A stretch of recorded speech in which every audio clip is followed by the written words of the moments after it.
Friends, have you ever had someone define you by a single characteristic? I'm the youngest of three siblings.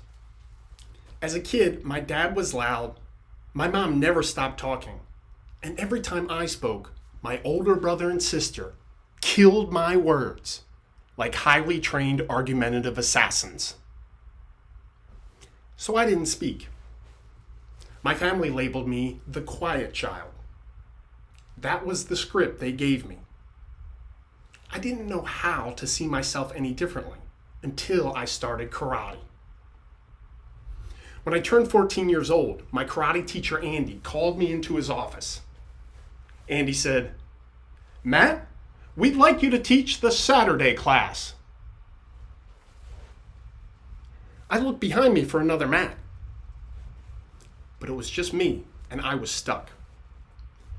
My mom couldn't pay the karate bill. To pay my dues, I was forced to talk to humans. Bigger, smarter, adult humans. I was scared. I had a mouse voice. So I showed them my kicks. Pro tip, when you're scared of speaking, just kick the air. Everyone will forget how you sound. One day I started explaining my kicks. All of a sudden, everyone started kicking better. For the first time, I felt my voice matter. But I still saw myself as the quiet child. A few years later, I took a man named Ed Campbell to a fight as his coach.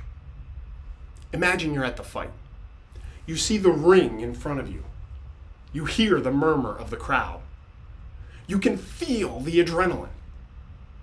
One problem. Have you ever seen a lion pacing in a cage?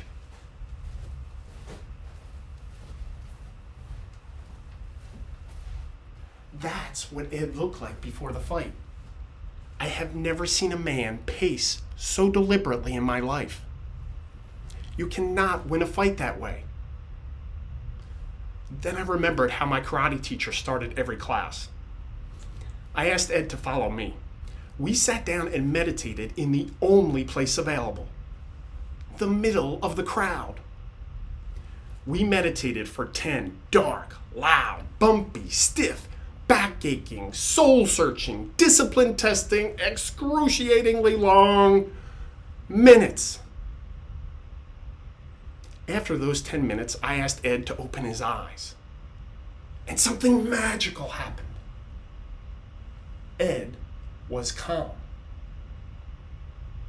In the second round, Ed dropped his opponent with a right cross. The referee waved his hands. Knockout. On the drive home, I realized the power of my voice.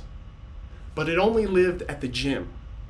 Not with my family, not with my friends, especially not at work. By this time, I was an engineer. A few years after that fight, I got my first management job. My team had way more experience than me, and our project was a mess. To do my job, I was again forced to talk to humans. But I had nothing to say. My talks had no substance. Then I got feedback from my team. Matt is not original and not assertive. Luckily, around this time, I met a group of great speakers. One was a writer, one taught English, one was British. Whatever he said sounded like gold. I was inspired. And then something boring happened. I became obsessed with writing. Now when I had to speak to my team, I wrote down my thoughts. I spoke with my voice. I condensed hours of thinking into minutes of leadership. My team started to listen because now I had substance. But our project was still a mess. One day our executive called me into his office. The executive said, "Matt, why is the pilot not ready? Do we need to find a new manager?" I had no answer for him. The pilot was our lowest priority feature. Now I started pacing. I paced right into my manager Scott's office. Everyone left Scott's office ready to take on the world, but I never knew why. That day I saw it. Scott's eyebrows had a hypnotic, almost meditative quality. Like they were telling you, yes, you can do this. But that wasn't his real secret. Scott saw your best even at your worst. Have you ever noticed when someone sees your potential, it makes you feel like an even bigger, smarter human? I brought that mindset to my team. In time, they took on bigger roles. Our team delivered a better product. I got better feedback. Then one day, our project manager told me she taught MBTI. MBTI has 4 letters for your personality type. I asked her to guess my type. The first letter, the only letter I cared about, would either be E for extrovert or I for introvert.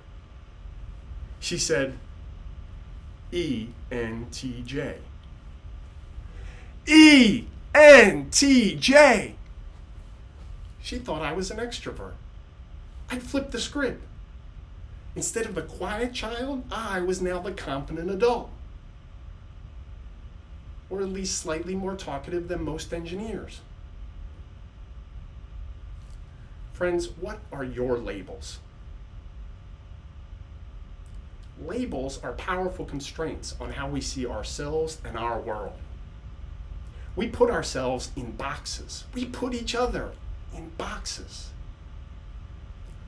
Recognize the next time you label someone, including yourself. In time, we might see we are so much more capable than our labels, so much more nuanced than our boxes. Then imagine, just imagine a new script for yourself and your world. And live it with your own accent. You will feel like gold. Back to you.